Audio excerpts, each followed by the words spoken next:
Yo, so, oh man, what the hell?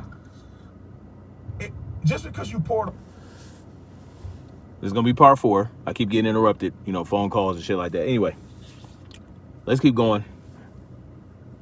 I mean, you can't pick up the trash in front of your house. Just because you poured don't mean you have to have 6 baby daddies. Just because you poured. What are these points? 6 baby daddies? This is retarded. Like, oh man.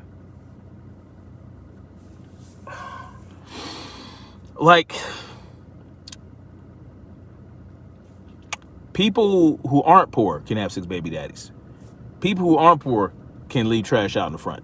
Like, and conversely, poor people can clean up the trash. Like, they do that, right? They pick up the trash. Ugh. I just, Don't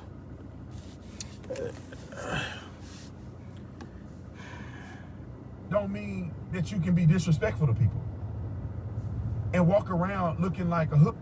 Rich people disrespect people. When I didn't have no money, I didn't walk around making excuses and looking crazy. I did the right thing every day, one step at a time. I made sure that I wasn't breaking the law. I made sure that, I'm compliant. I got my registration done. I got all my traffic stuff done. So and this is another thing that some more nonsense he spews. As long as you do the right thing all the time, just do the right thing. Don't break the law. Do the right thing all the time.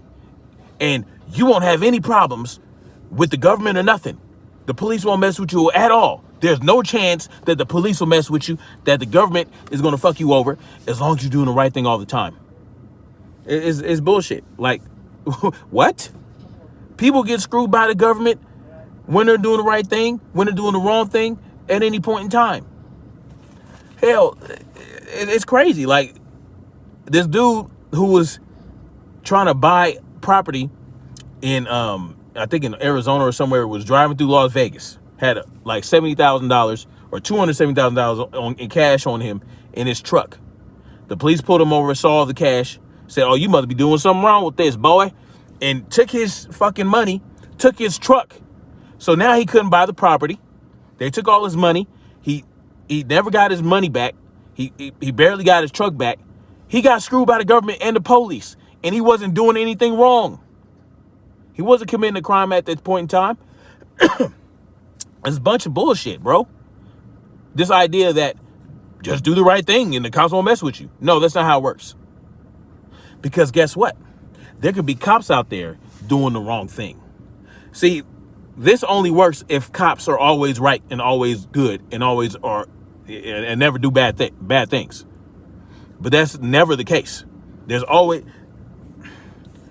there are cops, as long as they're bad people in certain places, in certain positions, in certain fields, they're going to be doing bad shit to people, whether those people doing anything wrong or not.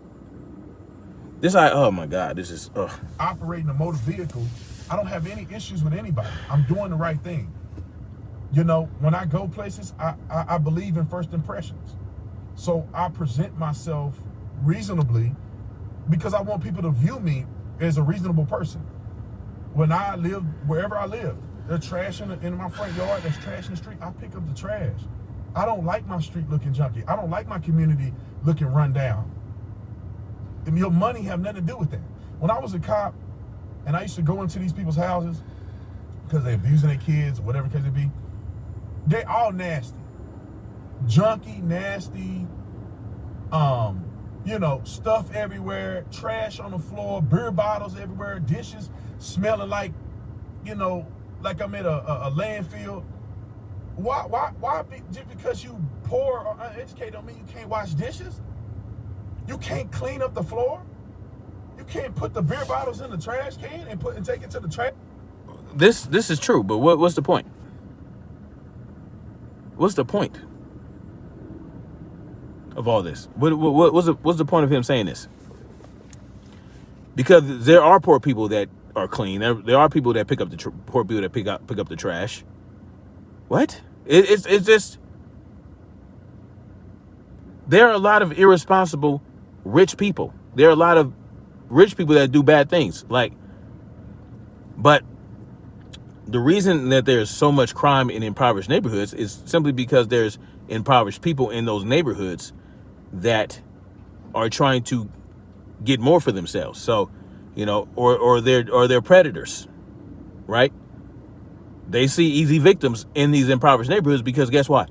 Because these impoverished neighborhoods aren't being handled as well as, less impoverished neighborhoods, yeah. Yeah. That's free. It's people's decision making is what put them in a position to be where they're at. If you change your decision making, you will change your environment. I also been Now, he's absolutely right. If people want to change their position, they have to make certain decisions, right? Just like if people in power are making certain decisions that create the conditions in those neighborhoods that these people live in as well, right? It's not it's external and internal. So the decisions being made together. So if you correct one problem and not the other, then guess what? Eventually, that one problem you corrected is going to diminish. It's going to the headway you made internally is going to get back to the way it was because of external influences, external pressures, external oppression, right? That's just the way it works. If you don't correct the problem on both sides, then you're going to have a problem. The problem is going to continue.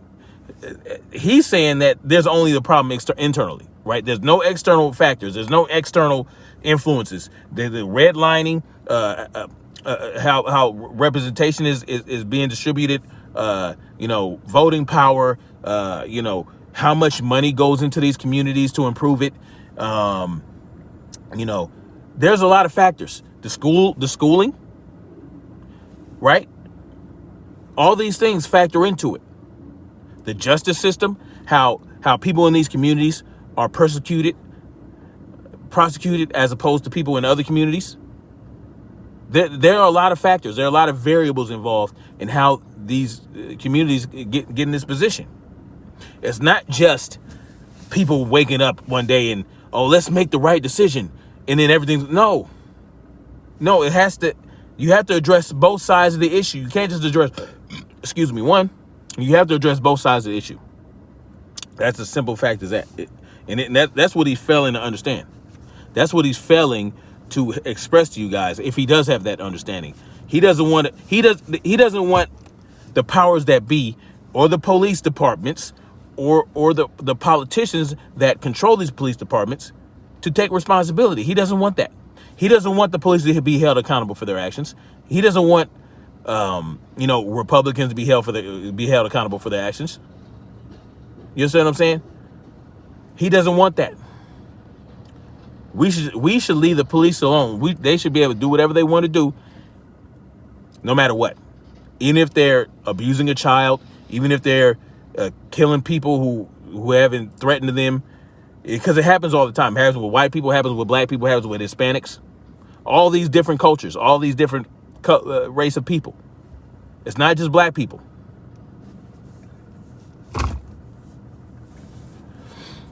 But the police shouldn't be held accountable. They should be able to do whatever the hell they want without suffering any consequences. And this is his position. That's why, if it were up to people like him, the conditions would never change. He would just put more police into these communities to do the same shit. And they would gladly do it because there's nothing bad will happen to them. Right? Anyway, I'm done with this, man.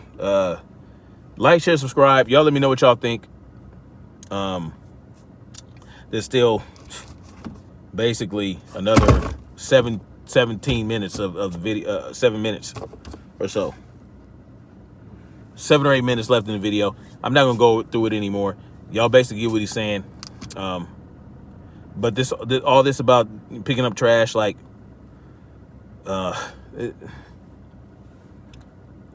Okay, they can pick up the trash. See, they can clean up their houses. Okay. And what other solutions are you bringing to the table? Like, I don't know, man. People choose to be poor. Okay. Sure. People choose to be poor. Yeah, absolutely. No, I don't think most people don't actually choose to be poor. Some people are born into poverty, and it's also about the shifting, how the paradigm shifts are occurring, right? How right now they're getting rid of the middle class. So pretty soon this is going to be the rich and the poor. People who are middle class right now or upper middle class, they're going to slide into poverty because of taxation, inflation, all these other things, all the manipulating of the market, the devaluing of the dollar. There are a lot of factors involved, but he don't want to go into that because someone outside of these impoverished communities are going to have to take some responsibility. He doesn't want that. And that's what it's all about, y'all. Anyway, much love. Holla at y'all later. Peace out.